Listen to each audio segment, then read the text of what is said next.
Hi, everybody. This is Tony Khan, the producer and director of Morning Stories from WGBH in Boston.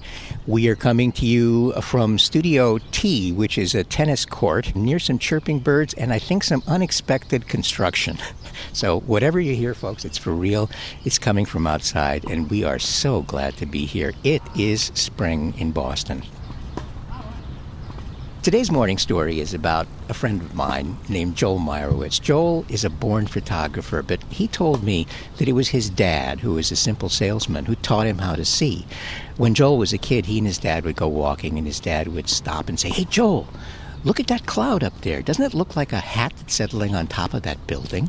Or, "Hey, Joel, from this angle, this fire hydrant, it looks like it's sprouting that oak tree that's 3 blocks away." Well, Joel grew up to be the kind of photographer who could take pictures of things that other people didn't notice.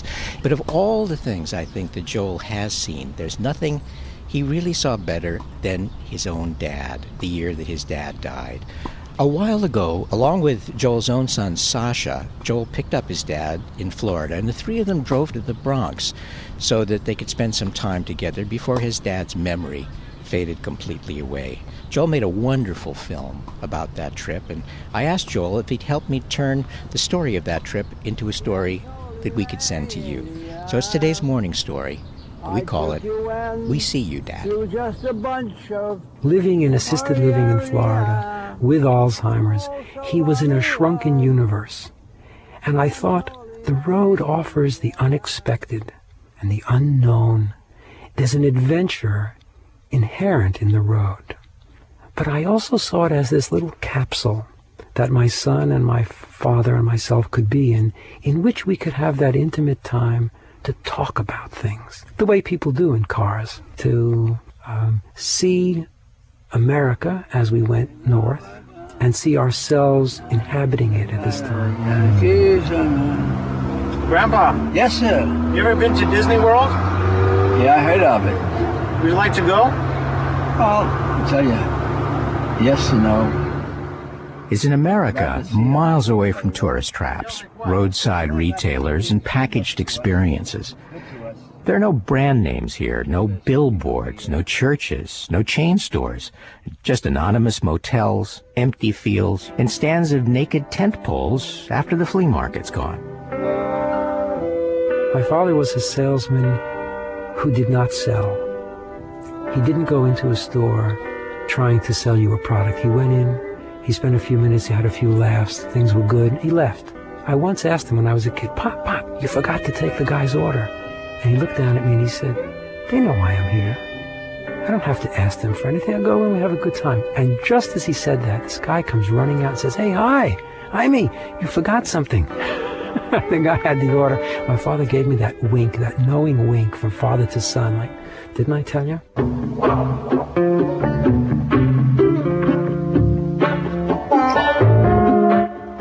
Whatever else he may have lost, High still has the human touch.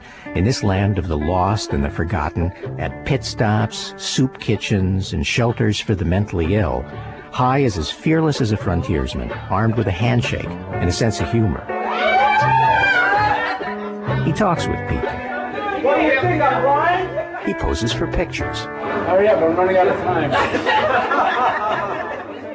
The connections he makes here are pretty soulful. Can I have a hug before you leave? Sure. The kind people tend to have when there's nothing to sell and nothing left to lose. Take care. A lot of people here, sir, they haven't seen their families. Their families don't take 5 minutes to come and visit them. We've had deaths here and things like that, and the families don't show up even for that.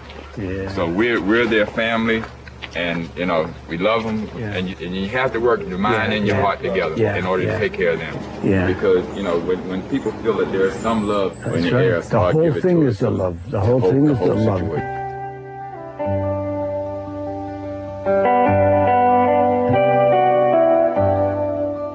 He wanted to go to art school. He wanted to go to medical school. He really had ambitions. And his brothers, who took over when the parents were dead, they booted him out and said, "You go get a job, you do this and that." And so I think he felt all the time that he didn't get all the opportunities that he would have liked to have, but he's going to make sure he can provide it for his kids. But in in spite of all of that pressure, he never regretted anything. He always seemed to say, well, this is what the hand I was dealt, and life is good.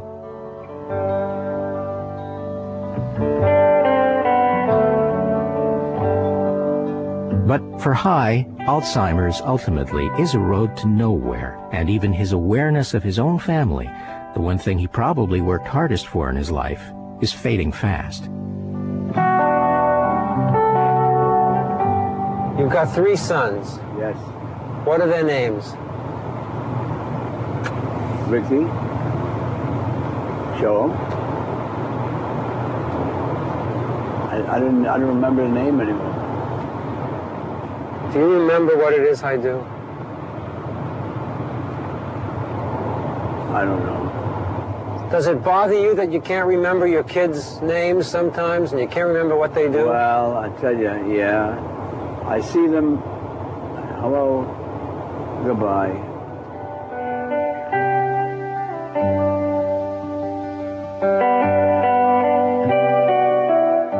For 20 years we lived there, Pop. That's 1171 Morrison Avenue. The end of the journey is the Meyerowitz family's old neighborhood in New York City, where Hi raised his children and was a man of consequence, the de facto mayor of the block. The toughest guy in the neighborhood. He can't remember it. The tenements of the first-generation American Jews like Hi have been replaced here, just as fleetingly, you feel, by the crumbling projects for Latinos and blacks. So you still live in this country? Do I live here? In a sense, the entire territory of this film, from the towers of Manhattan to the 1,200 featureless flat miles they crossed, has been a foreign country. Foreign, too, in a quality we don't think of as particularly American these days, simple human decency. Toward the end of the film, Hi turns to Joel with a secret he never revealed, the meaning to him of Charlie Chaplin's Little Tramp, the ultimate nobody on the road to nowhere, a character that Hi used to imitate to charm his children and his friends. He was a giant in the height of a little midget. He was this little guy righting all the wrongs, helping others. There's a beautiful deed for the day.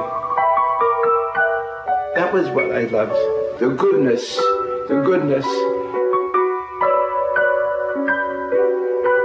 Did you feel connected to him that way? Always. When anybody would show a little bit something to me that I was accepted or allowed, and they would talk to me, they'd pat me on the top of the head or would put their hands around me. I'm home. I loved everybody, but nobody saw me. Nobody remembered me. Nobody knew me. Nobody saw me. But I was there. Well, you boys saw you. We all saw you. It's an amazing self-image for a man to have after so much of his life has faded away, and an incredible picture for an old salesman like Hi to be selling at the end of his days. An image of an America great not for its winners, but its so-called losers, and of a people rich in the wisdom that it's not what you're left holding on to that matters, but whom you touched along the way. I loved when you were the strong man in the neighborhood. You could take a guy who was a doctor or a principal of a school or a businessman, and you can take another guy who was just an ordinary worker, and you would treat them the same, and you would bring them all to the same level, and that would be the level of laughter. You saw me. You saw Papa. That's right. That was today's morning story from Joel Meyerowitz. We see you, Dad. GM, Gary Mott. How are you, Gary? I'm fine, TK. How are you? Okay. Spending time in a car, it's quality time. Maybe it also helps that you don't have direct eye contact. You can be more intimate when you know the person is listening, but you don't necessarily have to look at them. You can kind of look inside while you're looking out at the road going by, you know. There's magic in a car. My German aunt used to chastise me for not looking at her directly in the eye when I spoke. Oh, Lord. Because she tells me that, try it sometime. Look at someone for 5 minutes and don't let your gaze waver. It's tough. Yeah. It's tough for us Americans. We got some neat email. Gare, who wrote over there? Let's see. We heard from Patricia from Washington State. Mm-hmm. It all started about 2 months ago when I was going to travel to Italy to visit my daughter and wanted to fill up my iPod with something other than music. I will never forget hearing that first story. I loved it. I laughed. I cried. It felt great. I asked my daughter to listen to some of the podcasts. There we were, riding on a train from Sorrento to Rome, with our heads pressed together, each sharing an earpiece, listening to the story about kids surviving high school. Oh, there's the Mark Grashow story, Making It Out Alive. Making It Out Alive. I love it, listening head to head to that one. Yeah, isn't that great? You want company for that story. Being a teacher at an alternative high school, I was immediately pulled into the scenes. When I got back home, I had a brainstorm. I am always trying to think of ways to get my students to not give up and to feel pride in themselves for overcoming struggles. I decided to have them imagine themselves on their graduation day. As they stand in front of their family, friends, the school board, and the community, I wanted to give them a chance to explain who the person in the cap and gown really was.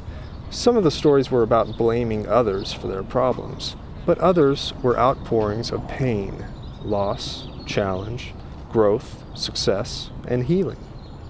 One very large, strong, not in fashion construction worker type kid who does not like to write shared his story about moving to our little town 1 week after losing his father and having to deal with both looking different and being the new kid who just lost his dad.